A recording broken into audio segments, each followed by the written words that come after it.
Hi అండి, మీరు చూస్తున్నారు తెలుగు వెబ్ గురు ఛానల్. నేను మీ సంతోష్.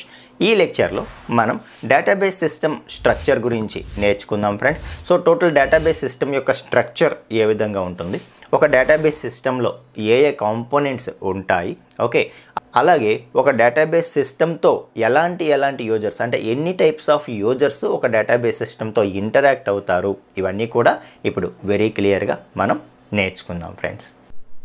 మనం డేటాబేస్ సిస్టమ్ యొక్క స్ట్రక్చర్ గురించి చూద్దాం. సో ఇక్కడ చూడండి, ఇది మొత్తం కంప్లీట్ డేటాబేస్ సిస్టమ్ యొక్క స్ట్రక్చర్ అనమాట. ఓకే, సో ఇందులో ఏమేమి కాంపోనెంట్స్ ఉంటాయి అనేది మనం మాట్లాడదాం. సో ఎందుకంటే టోటల్ డేటాబేస్ సిస్టమ్ అనేది మనకి డిఫరెంట్ కాంపోనెంట్స్ కిందకి డివైడ్ అవుతుంది అనమాట. సో ఒక్కొక్క కాంపోనెంట్ ఒక్కొక్క ఫంక్షన్కి responsible. So total database system అనేది ఓకే, సో 3 కాంపోనెంట్స్ కిందకి డివైడ్ అవుతుంది అని చెప్తాడనమాట. సో మెయిన్లీ ఇది 3 కాంపోనెంట్స్ కిందకి డివైడ్ అవుతుంది. సో అవి ఏంటి అంటే query processor, storage manager and transaction manager. Okay, ఒక్కొక్క కాంపోనెంట్ కూడా ఒక్కొక్క యాక్షన్కి, ఒక్కొక్క ఫంక్షన్ని పెర్ఫామ్ చేయడానికి అవి రెస్పాన్సిబుల్ అని చెప్తున్నాను. ఓకే, అలా టోటల్ అన్నీ కలిపి మనకి డేటాబేస్ సిస్టమ్ యొక్క ఫంక్షనాలిటీని కలెక్టివ్గా తీసుకొస్తాయి అన్నమాట.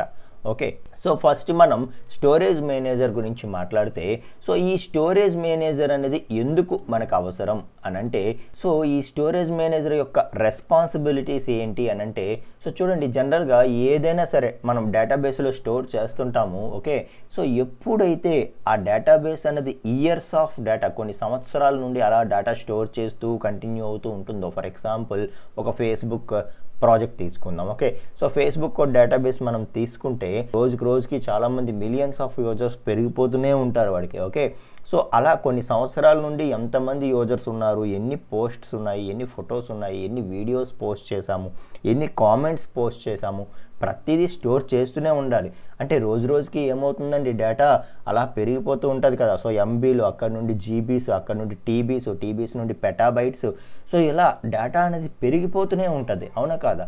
సో ఎంత డేటాని కూడా ఎలా మేనేజ్ చేయాలి, వీటంతటిని ఎక్కడ స్టోర్ చేయాలి, ఏ డిస్క్లో స్టోర్ చేయాలి, దానికి ఆ డిస్క్లో కూడా మనకి డేటాబేస్ అంటే అదేం సపరేట్ కాదండి. సో ఫైల్స్ ఎలాగైతే స్టోర్ అవుతాయి, ఇవి కూడా ఫైల్స్ రూపంలోనే స్టోర్ అవుతాయి, కాకపోతే ఒక ఆర్గనైజ్డ్ వేలో స్టోర్ అవుతాయి అన్నమాట. ఓకే, సో వాటిని ఎలా స్టోర్ చేయాలి, ఫైల్ సిస్టమ్ యూజ్ చేసి ఈ డేటాబేస్ని ఎలా స్టోర్ చేస్తే మళ్ళీ ఈజీగా యాక్సెస్ చేయించగలము, ఇదంతా కూడా డిసైడ్ చేయడానికి, ఆ స్టోరింగ్ రిలేటెడ్ డీటెయిల్స్ని మేనేజ్ చేయడానికి ఒకరు కావాలి కదా.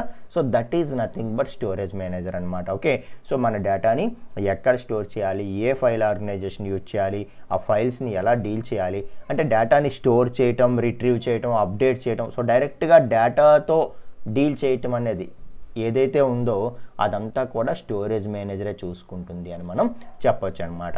ఓకే, సో దానికోసం మనకి స్టోరేజ్ మేనేజర్ అనేది కావాలి. సో అది కూడా స్టోరేజ్ మేనేజర్లో మనకి ఏమేమి ఉంటాయి అని మనం ఒకసారి చూసుకుంటే, బఫర్ మేనేజర్ అనేది ఉంటుంది, ఫైల్ మేనేజర్ అనేది ఉంటుంది, ఆథరైజేషన్ అండ్ ఇంటిగ్రిటీ మేనేజర్ ఉంటుంది, అలాగే ట్రాన్సాక్షన్ మేనేజర్ ఉంటుంది.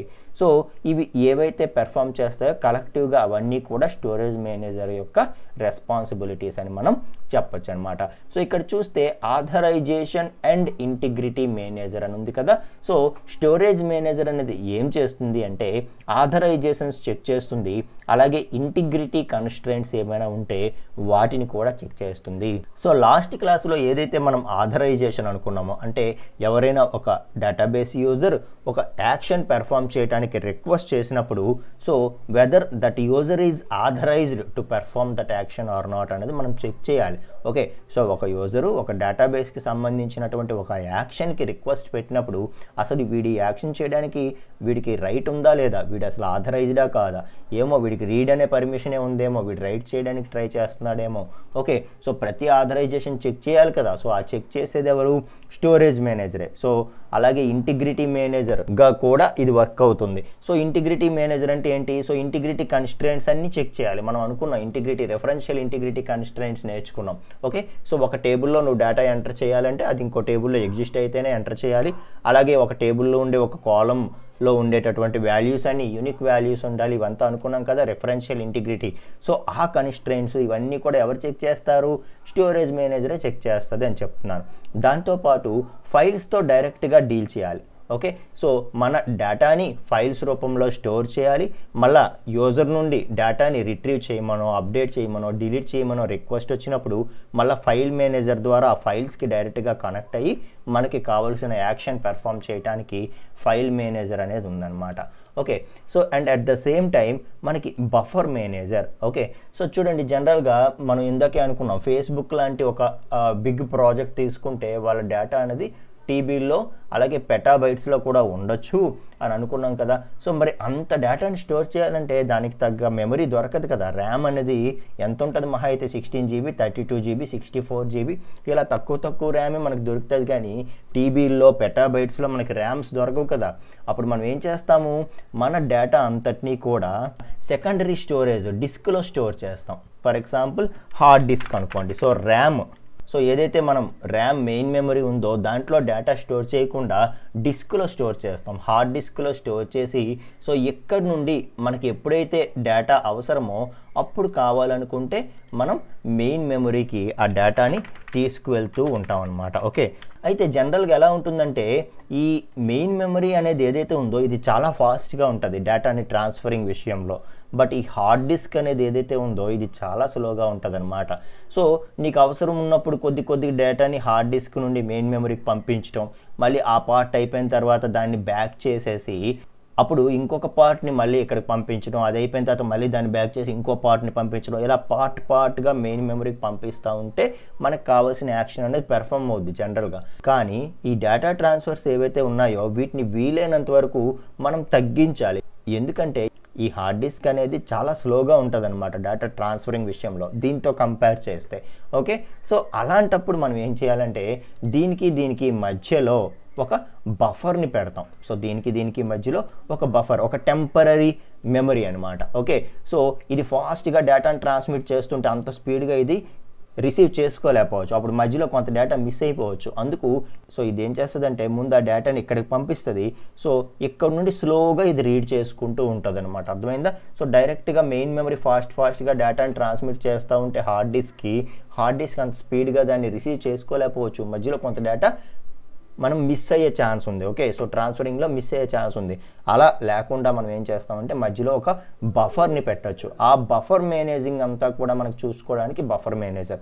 సో టెంపరీగా మధ్యలో ఒక చిన్న మెమరీ ఏరియా పెట్టి సో ఇక్కడ నుండి ఎంత స్పీడ్గా ఇది డేటా పంపించినా సరే దాని అంతటిని టెంపరీగా ఇక్కడ కాసేపు స్టోర్ చేస్తాము, ఇక్కడ నుండి స్లోగా ఇది రీడ్ చేస్తూ ఉంటుంది అనమాట. సో అప్పుడు ఇది ఎంత స్పీడ్గా పంపించినా సరే సంబంధం లేదు, ఇక్కడ కాసేపు డేటా ఉంటుంది, ఇక్కడ నుండి స్లోగా రీడ్ చేస్తూ ఉంటుంది. సో ఆ విధంగా కూడా డేటా మిస్ అవ్వకుండా మనకి చూసుకునేది బఫర్ రీడర్ అనమాట. ఓకే, సో ఒక టెంపరీ ఏరియా. ఓకే, ఒక క్యాచీ మెమరీ అని మనం నేర్చుకుంటామే ఆపరేటింగ్ సిస్టంలో. Okay, so CACHE catchy memory అని మనం నేర్చుకుంటాం కదా. So that is nothing but buffer memory అని చెప్పుకోవచ్చు అనమాట మనం. ఓకే, సో ఈ విధంగా మనకి ఏంటంటే సో డైరెక్ట్గా ఫైల్స్లో డేటాని స్టోర్ చేయడం, మళ్ళీ వాటిని రిట్రీవ్ చేయడం, బఫర్ని మేనేజ్ చేయడం, అలాగే ఆథరైజేషన్స్ చెక్ చేసుకోవడం, ఇంటిగ్రిటీ కన్స్ట్రెయింట్స్ చెక్ చేసుకోవడం. ఓకే, సో ఇదంతా కూడా స్టోరేజ్ మేనేజర్ యొక్క రెస్పాన్సిబిలిటీ. దాంతోపాటు ఈ ట్రాన్సాక్షన్ మేనేజ్మెంట్ అనేది ఏదైతే ఉందో సో దీన్ని కూడా మనకి స్టోరేజ్ మేనేజరే చూసుకుంటుంది అనమాట. సో ఏంటి ట్రాన్సాక్షన్ మేనేజ్మెంట్, ఏం చేస్తుంది ఇది అంటే సో ఇక్కడ ట్రాన్సాక్షన్ మేనేజ్మెంట్ యొక్క రెస్పాన్సిబిలిటీ ఏంటంటే సో డేటాబేస్ని కన్సిస్టెంట్గా మెయింటైన్ చేయడం అనమాట. అంటే డేటా ఏమీ మిస్ అవ్వకుండా డేటాబేస్ని పర్ఫెక్ట్గా ఏ ఎర్రర్స్ లేకుండా డేటాబేస్ని పర్ఫెక్ట్గా మెయింటైన్ చేయడానికి మనకి ట్రాన్సాక్షన్ మేనేజ్మెంట్ అనేది యూజ్ అవుతుంది. ఓకే, సో ఎలా అంటే ఒక ట్రాన్సాక్షన్ ఏదైనా ఉందనుకోండి, so set of actions perform చేస్తే ఒక ట్రాన్సాక్షన్ పెర్ఫామ్ అవ్వచ్చు. ఫర్ ఎగ్జాంపుల్ సో దీన్ని ఇంకా క్లియర్గా చెప్పాలంటే ఫర్ ఎగ్జాంపుల్ మనం మన అకౌంట్ నుండి మన ఫ్రెండ్ అకౌంట్కి మనం డబ్బులు పంపిస్తున్నాం అనుకోండి. ఓకే, సో అవర్ అకౌంట్ నుండి మనం మన ఫ్రెండ్ అకౌంట్కి మనీ అనేది సెండ్ చేస్తున్నాం, ఫ్రెండ్ అకౌంట్కి మనీ అనేది సెండ్ చేస్తున్నాం. సో ఇక్కడ ట్రాన్సాక్షన్ అంటే ఏంటంటే ఇక్కడ మనకి 2 యాక్షన్స్ పెర్ఫామ్ అవ్వాలి. ఇప్పుడు మనం అనుకున్నది పెర్ఫామ్ అవ్వాలి అంటే మనకి 2 యాక్షన్స్ పెర్ఫామ్ అవ్వాలి. అవి ఏంటి? సో మన అకౌంట్ నుండి ఆ మనీ అనేది మైనస్ అవ్వాలి, ఆ తర్వాత మన ఫ్రెండ్ అకౌంట్లోకి అది ప్లస్ అవ్వాలి. ఈ 2 యాక్షన్స్ పెర్ఫామ్ అయితేనే సక్సెస్ఫుల్గా మన అకౌంట్ నుండి మన ఫ్రెండ్ అకౌంట్కి మనీ అనేది వెళ్ళినట్టుగా అర్థం, అవునా కదా? సో ఫస్ట్ మన అకౌంట్ నుండి అమౌంట్ అనేది మైనస్ అయ్యి మన ఫ్రెండ్ అకౌంట్లోకి అది ప్లస్ అవ్వాలి. ఓకే, సో వాడి అకౌంట్లో అది వాడి బ్యాలెన్స్కి అది యాడ్ అవ్వాలి. అప్పుడే మనం సక్సెస్ఫుల్గా మనం మనీని పంపించినట్టుగా అర్థం. సో ఒక ట్రాన్సాక్షన్ అంటే ఇక్కడ ఎన్ని యాక్షన్స్? 2 యాక్షన్స్. ఓకే, సో ఇప్పుడు ఫర్ ఎగ్జాంపుల్ మన అకౌంట్లో మనీ అనేది లెస్ అయిపోయిన తర్వాత సో ఇప్పుడు ఫ్రెండ్ అకౌంట్లోకి మనీ యాడ్ అవ్వాలి కదా. సో ఈ యాక్షన్ దగ్గరికి వచ్చినప్పటికి ఏమైందంటే సో నెట్వర్క్ ఫెయిల్యూర్ అయిపోయింది అనుకోండి, లేకపోతే ఇంకేదో ప్రాబ్లం వచ్చింది, ఇక్కడ యాక్షన్ ఆగిపోయింది. సో ఇప్పుడు ఏమవుతుంది? సో నీ అకౌంట్లో మనీ అనేది కట్ అయిపోయింది.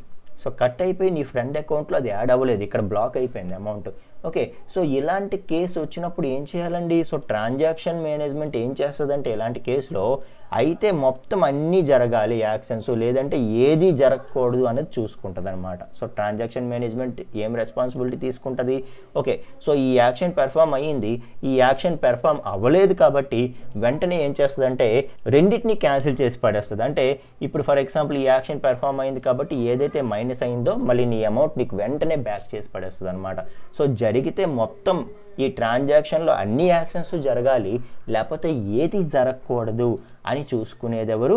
ఈ ట్రాన్సాక్షన్ మేనేజ్మెంట్ ఆ రెస్పాన్సిబిలిటీ తీసుకుంటుంది. మీకు అర్థమైందా? సో జరిగితే మొత్తం అన్ని యాక్షన్స్ జరగాలి, లేకపోతే అసలు ఈ జరగకముందు ఏ స్టేజ్లో ఉందో ఆ స్టేజ్కి వెళ్ళిపోవాలి. నీ అకౌంట్లో మైనస్ అవ్వడానికి ముందు నీ బ్యాలెన్స్ ఎంత ఉందో ఆ స్టేజ్కి వెళ్ళిపోవాలంటే ఏమవ్వాలి? సో ఎక్కడి వరకు అయితే కొన్ని యాక్షన్స్ మనకు పెర్ఫామ్ అయ్యాయో, ఈ బ్లాక్ అవ్వడానికి ముందు ఎక్కడైతే కొన్ని యాక్షన్స్ మనకు పెర్ఫామ్ అయ్యాయో అవన్నీ క్యాన్సిల్ అయిపోవాలి. ఓకే, సో ఆ విధంగా సో జరిగితే అన్నీ జరగాలి, లేకపోతే ఏది జరగకూడదు అన్నట్టుగా రెస్పాన్సిబిలిటీ ఎవరు తీసుకుంటారు? ఈ ట్రాన్సాక్షన్ మేనేజ్మెంట్ తీసుకుంటుంది అనమాట. ఓకే, సో దానికోసం ఇది ఏం చేస్తుందంటే ఈ రికవరీ మేనేజర్. ఓకే, సో ఈ ట్రాన్సాక్షన్ మేనేజర్లో పర్టికులర్గా మనకి రికవరీ మేనేజర్ అనేది ఉంటుంది. ఈ రికవరీ మేనేజర్ అనేది ఏం చేస్తుందంటే సో ఎక్కడైనా ఏదైనా ట్రాన్సాక్షన్ ఫెయిల్ అయితే మధ్యలో ఈ రికవరీ మేనేజర్ అనేది ఏం చేస్తుందంటే ఆ ఫెయిల్యూర్ రికవరీని చేస్తుంది అనమాట. ఓకే, సో ఇలా మనకి స్టోరేజ్ మేనేజర్ అనేది ఏం చేస్తుందంటే ఆథరైజేషన్స్, ఇంటిగ్రిటీస్ చెక్ చేస్తూ ఫైల్స్ని స్టోరింగ్ మళ్ళీ రిట్రీవింగ్ కోసం చూసుకుంటూ మధ్యలో బఫర్ని మేనేజ్ చేస్తూ అట్ ద సేమ్ టైం జరిగితే అన్ని ట్రాన్సాక్షన్స్ జరగాలి, లేకపోతే ఏది జరగకూడదు, మధ్యలో ఏదైనా ఆగినా కూడా రికవరీ మేనేజర్ అనేది ఏం చేస్తుందంటే ఈ ట్రాన్సాక్షన్ మేనేజర్లో ఉండేటటువంటి ఈ రికవరీ మేనేజర్ అనేది ఏం చేస్తుందంటే సో ఏదైతే ట్రాన్సాక్షన్ ఫెయిల్యూర్ అయిందో దాన్ని ముందు స్టేట్కి, ఓకే, ఈ ట్రాన్సాక్షన్ స్టార్ట్ అవ్వడానికి ముందు ఏ స్టేట్లో ఉందో డేటాబేస్ ఆ స్టేట్కి తీసుకువెళ్ళిపోద్ది. అంటే సో ప్రతి ట్రాన్సాక్షన్ స్టార్ట్ అవ్వడానికి ముందు స్టేటస్ని మెయింటైన్ చేసుకుంటుంది అనమాట. ఓకే, సో ఈ ట్రాన్సాక్షన్ ఎప్పుడైతే ఫెయిల్ అయిందో వెంటనే ఆ పాతది ఏదైతే ఉందో దాన్ని రీస్టోర్ చేసేస్తుంది. సో ఆ విధంగా మనకి డేటాబేస్కి ఎటువంటి ఎఫెక్ట్ కూడా ఉండదన్నమాట. ఓకే, సో ఎప్పుడు కూడా ఈ ట్రాన్సాక్షన్ మేనేజర్ అనేది ఏం చేస్తుందంటే అటామిసిటీ మెయింటైన్ చేస్తుంది. సో అటామిసిటీ అంటే ఏంటంటే జరిగితే మొత్తం జరగడం, లేకపోతే ఏది జరగకపోవడం అని అన్నామే, సో దాన్ని అటామిసిటీ అంటామన్నమాట. ఓకే, సో అలాగే కన్సిస్టెన్సీ మెయింటైన్ చేస్తుంది. సో కన్సిస్టెన్సీ అంటే ఏంటంటే సో మధ్యలో ఒక ట్రాన్సాక్షన్ ఫెయిల్ అయిపోయింది కదా అని చెప్పి అక్కడితో డేటాబేస్ అలా ఉండిపోకుండా మళ్ళీ కన్సిస్టెన్సీ అంటే బ్యాక్కి వెళ్ళగలగాలి. ఓకే, సో ఈ ట్రాన్సాక్షన్ ఫెయిల్ అయింది కాబట్టి ముందు ఏ స్టేటస్ ఉందో ఆ స్టేటస్కి వెళ్తేనే మన డేటాబేస్ కన్సిస్టెన్సీ మెయింటైన్ అవుతున్నట్టు అనమాట. సో దాన్ని మెయింటైన్ చేయాలి. సో అలాగే డ్యూరబిలిటీ మెయింటైన్ అవ్వాలి. సో డ్యూరబిలిటీ కూడా మెయింటైన్ అయ్యేలాగా చూసుకుంటుంది. సో డ్యూరబిలిటీ అంటే ఏంటి? ఇప్పుడు నేను నా అకౌంట్ నుండి ఈ అకౌంట్కి మనీ ట్రాన్స్ఫర్ చేశాను. సో చేసిన 5 minutes అది ఉండి ఆ తర్వాత ట్రాన్సాక్షన్ పోయిందనుకో, అర్థమవుతుందా? సో లేదు, నీ అకౌంట్లో నువ్వు డిపాజిట్ చేసుకున్నావు 1 lakh rupees, ఆ 1 lakh rupees ఎప్పుడైనా నువ్వు ఒక 1 year తర్వాత అది యూజ్ చేయకపోయినా నీ అకౌంట్లో ఉండాలి. ఓకే, సో మా డేటాబేస్ క్రాష్ అయింది కాబట్టి నీ 1 lakh పోయింది అంటే బాగోదు కదా, అర్థమైందా? సో డ్యూరబిలిటీ అంటే ఎన్ని సంవత్సరాలైనా మన డేటా అనేది ఆ డ్యూరబిలిటీ మెయింటైన్ అవ్వాలి, ఇప్పుడు డేటా అనేది పోకూడదు. సో దాన్ని కూడా మెయింటైన్ చేయాలి. సో ఇదంతా కూడా ట్రాన్సాక్షన్ మేనేజ్మెంట్ అనేది చూసుకుంటుంది అని చెప్తున్నాను అనమాట. సో స్టోరేజ్ మేనేజర్ ఈ విధంగా మనకి హెల్ప్ అవుతుంది డేటాబేస్ సిస్టమ్కి. ఓకే, సో అలాగే మనకి క్వరీ ప్రాసెసర్ అనేది ఏం చేస్తుంది అని అంటే ఏవైతే DDL స్టేట్మెంట్స్ వస్తాయో ఆ DDL స్టేట్మెంట్స్ని ఓకే సో ఇంటర్ప్రిట్ చేయడానికి DDL ఇంటర్ప్రిటర్ ఒకదాన్ని మెయింటైన్ చేసుకుంటుంది. అంటే ఏంటి? సో నువ్వు ఏవైతే DDL స్టేట్మెంట్స్ ఇస్తావో, DDL స్టేట్మెంట్స్ అంటే మనం అనుకున్నాం స్కీమాని డిఫైన్ చేయడానికి మనం యూజ్ చేస్తాం. So relational databases point of వ్యూలో చెప్పాలంటే టేబుల్స్ క్రియేషన్. సో ఆ టేబుల్స్ క్రియేట్ టేబుల్ లాంటి ఒక స్టేట్మెంట్ని నువ్వు ఇచ్చావంటే DDLకి, ఆ DDL అనేది ఇంటర్ప్రిట్ చేస్తుంది అనమాట. సో ఇంటర్ప్రిట్ చేయడం అంటే ఏంటి? ఆ టేబుల్ని క్రియేట్ చేయటం, అలాగే దాని నుండి ఒక అవుట్పుట్ ఏదైతే ఉందో ఆ మెటా డేటాని జనరేట్ చేసి ఆ మెటా డేటాని తీసుకువెళ్ళి ఎక్కడ స్టోర్ చేస్తుందని చెప్పాను నేను, డేటా డిక్షనరీలో స్టోర్ చేస్తుంది. సో డేటా డిక్షనరీ అనే ఒక సపరేట్ టేబుల్ మెయింటైన్ చేసుకుంటుంది. ఆ టేబుల్లో మెటా డేటాని స్టోర్ చేస్తుంది. అలాగే నీ DDL స్టేట్మెంట్కి తగ్గట్టుగా దాన్ని ఎగ్జిక్యూట్ చేసి దాన్ని టేబుల్స్ క్రియేట్ చేయడం అదంతా కూడా పెర్ఫామ్ చేస్తుంది. అర్థమవుతుందా? సో క్వరీ ప్రాసెసర్లో మనకి DDL ఇంటర్ప్రిటర్ అనేది ఉంటుంది. నువ్వు ఇచ్చే DDL స్టేట్మెంట్స్ని ప్రాసెస్ చేసి ఆ టేబుల్స్ని క్రియేట్ చేస్తుంది. అట్ ద సేమ్ టైం దానికి సంబంధించినటువంటి మెటా డేటా అంటే బ్యాక్గ్రౌండ్ డేటా ఏదైతే డేటా అబౌట్ డేటా ఉందో ఏంటి, సో ప్రతి టేబుల్లో ఉండే ప్రతి అట్రిబ్యూట్ కూడా ఏ డేటా టైపు, టేబుల్కి మధ్యలో రిలేషన్స్ ఏంటి, ఈ టేబుల్లో ఏమైనా రెఫరెన్షియల్ కన్స్ట్రెంట్స్ మనం పెట్టామా, సో ఇలాంటివన్నీ కూడా ఎక్స్ట్రా ప్రాపర్టీస్ ఏవైతే ఉన్నాయో అవన్నీ కూడా డేటా డిక్షనరీలో మెటా డేటా రూపంలో కన్వర్ట్ చేసి దాన్ని సపరేట్ టేబుల్ మెయింటైన్ చేసుకుంటుందని చెప్పాను కదా. సో దాని అంతటిని ఎవరు చూస్తారు అంటే DDL ఇంటర్ప్రిటర్ అనేది చూస్తుంది అనమాట. ఓకే, సో అలాగే మనకి DML కంపైలర్ అనేది ఒకటి ఉంటుంది. సో ఈ DML కంపైలర్ అనేది ఏం చేస్తుందంటే ఏవైతే DDL స్టేట్మెంట్స్ కాకుండా DML స్టేట్మెంట్స్ వస్తాయో ఆ DML స్టేట్మెంట్స్ని కంపైల్ చేస్తుంది అనమాట. సో DML క్వరీస్ ఏవైతే వస్తాయో, సో ఇన్సర్ట్ చేయటం, అప్డేట్ చేయటం, రిట్రీవ్ చేసుకోవడం సెలెక్ట్ కమాండ్ యూజ్ చేసి, ఓకే, అలాగే డిలీట్ చేయడం, డ్రాప్ చేయడం, ఇలా డేటా మ్యానిపులేషన్ కమాండ్స్ ఏవైతే మనకి క్వరీస్ రూపంలో వస్తాయో అవన్నిటిని కూడా ఇది ఏం చేస్తుంది అంటే కంపైల్ చేస్తుంది అనమాట. సో కంపైల్ చేయడం అంటే ఏంటి? వాటిని ఈక్వలెంట్ ఎవాల్యుయేషన్ స్టేట్మెంట్స్ కిందకి కన్వర్ట్ చేస్తుంది అని చెప్పొచ్చు. ఓకే, సో వాటిని ఈక్వలెంట్ ఎవాల్యుయేషన్ స్టేట్మెంట్స్ కిందకి కన్వర్ట్ చేస్తుంది. అంటే ఏంటంటే సో నువ్వు ఒక క్వరీ రూపంలో చెప్పావు ఏదో, సో డేటాని ఇన్సర్ట్ చేయమనో అప్డేట్ చేయమనో, బట్ లో లెవెల్లో ఈ ఫైల్ విషయంలో మాట్లాడాలంటే సో అది 2 స్టెప్స్ 3 స్టెప్స్గా విడగొట్టుకొని జరగచ్చు అనమాట. నువ్వు ఒక సింగిల్ క్వరీ రూపంలో చెప్పేది యాక్షన్లోకి వెళ్ళినప్పటికీ, డైరెక్ట్గా ఫైల్ యాక్షన్లోకి వెళ్ళినప్పటికీ అది ఏమవ్వచ్చు అంటే so sequence of some actions perform అయితే కానీ ఆ క్వరీ రన్ అవ్వదు అన్నట్టుగా ఉండొచ్చు. సో నువ్వు ఏదైతే మరి క్వరీ ఇస్తున్నావో దాన్ని ఆ ఈక్వలెంట్ స్టేట్మెంట్స్లోకి ఎవరు కన్వర్ట్ చేస్తారు అంటే DML కంపైలర్. అర్థమవుతుందా? సో నువ్వు ఏదైతే ఇన్సర్ట్ క్వరీ లేకపోతే అప్డేట్ క్వరీ లేకపోతే డిలీట్ క్వరీ అవి ఇస్తున్నావో అది నువ్వు సింగిల్ క్వరీయే ఇస్తావు, బట్ యాక్షన్లోకి వెళ్ళేటప్పటికి డైరెక్ట్గా ఆ ఫైల్లోకి వెళ్ళి ఆ డేటాబేస్ యొక్క ఫైల్లోకి వెళ్ళి అక్కడ యాక్షన్ పెర్ఫామ్ అవ్వాలంటే అక్కడ maybe sequence of actions perform అయితే కానీ నువ్వు అనుకున్న క్వరీ రన్ అవ్వకపోవచ్చు. ఓకే, సో నీ query is equivalent to set of actions అనమాట. ఆ సెట్ ఆఫ్ యాక్షన్స్లోకి ఎవరు కన్వర్ట్ చేస్తారు అంటే DML కంపైలర్ అనేది ఆ పని చేసుకుంటుంది అనమాట. సో నువ్వు ఏదైతే DML క్వరీని ఇస్తున్నావో ఆ క్వరీని సెట్ ఆఫ్ ఈక్వలెంట్ ఎవాల్యుయేషన్ స్టేట్మెంట్స్లోకి కన్వర్ట్ చేస్తుంది. సో ఆ స్టేట్మెంట్స్ అన్నీ కూడా క్వరీ ఎవాల్యుయేషన్ ఇంజిన్కి వెళ్తాయి. అప్పుడు ఆ క్వరీ ఎవాల్యుయేషన్ ఇంజిన్ అనేది ఏం చేస్తుందంటే ఏవైతే పైన DML కంపైలర్ కన్వర్ట్ చేసిందో వాటిని ఎగ్జిక్యూట్ చేస్తాయి. ఓకే, సో ఇది ఏదైతే DML కంపైలరు సో ఈ క్వరీ ఎగ్జిక్యూట్ అవ్వాలంటే సెట్ ఆఫ్ ఈ యాక్షన్స్ పెర్ఫామ్ అవ్వాలి అని చెప్పి సెట్ ఆఫ్ యాక్షన్స్లోకి అది కన్వర్ట్ అవుతుందో అవన్నీ కూడా ఎక్కడికి వెళ్తున్నాయి? మన క్వరీ ఎవాల్యుయేషన్ ఇంజిన్కి వెళ్తున్నాయి. అక్కడ క్వరీ ఎవాల్యుయేషన్ ఇంజిన్లో ఇవి ఎగ్జిక్యూట్ అవుతాయి. అప్పుడు మనం అనుకున్న యాక్షన్ పెర్ఫామ్ అవుతుంది అనమాట. ఓకే, సో ఇదంతా మనకు తెలీదు, బ్యాక్గ్రౌండ్లో జరుగుతుంది. ఓకే, సో అలాగే ఇక్కడ మనకి ఈ డేటా కూడా ఏ రూపంలో స్టోర్ అవుతుంది అని అంటే సో ఇది డైరెక్ట్గా మనకి డేటా ఏదైతే డేటాబేస్ ఉందో ఆ డేటా స్టోర్ అవుతుంది.